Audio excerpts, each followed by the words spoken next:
Good morning, I'm Steve Johnson with a reminder you can get our iPhone, iPad, and Android app, and you can watch the Dove News on demand on your mobile app and on the Dove Roku channel as well.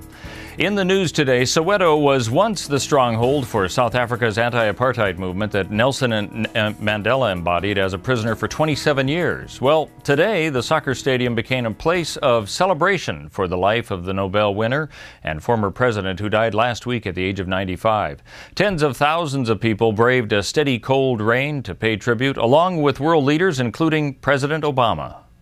He understood that ideas cannot be contained by prison walls or extinguished by a sniper's bullet.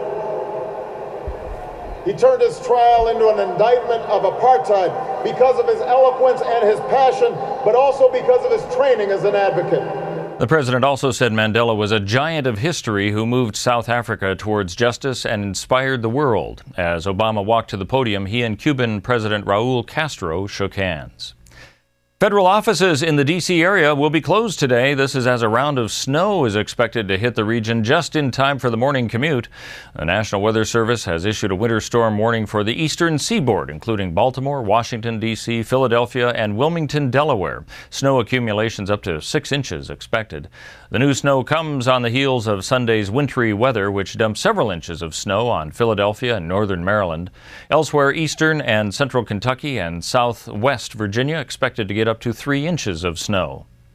Overnight snow and freezing drizzle continue to cause problems for drivers today in the Portland-Vancouver area, but forecasters say the cold temperatures should moderate this week.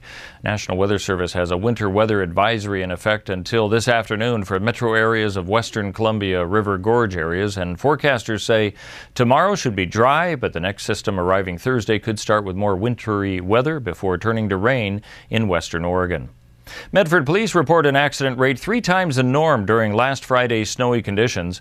You probably noticed icy streets through the weekend and into yesterday and today, really, as cold temperatures kept the snow and ice from melting. It's not for a lack of a plan that many roads were still slick yesterday, as Medford Public Works Director Corey Krebin says the plan of operation was put into effect as soon as it could be enacted late last week. We started higher elevations. We have a snow response plan where the city is divided into 4 different zones with a sander assigned to each zone. And the sander operators actually go out and follow that plan, starting at the known areas where there are going to be problems earlier and try to get those sanded and then continue to other areas. And 33 accidents occurred Friday. Normally they have between 6 and 8. Well, let's take a look at what we can expect on the weather scene. For Medford and Grants Pass, partly cloudy skies for the next few days. A high today of 38, 43 tomorrow, 42 on Thursday.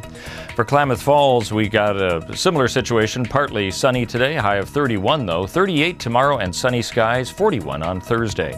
Along the coast in Brookings, partly cloudy today, a high of 51. Clearing tomorrow with 52, only 48 expected Thursday.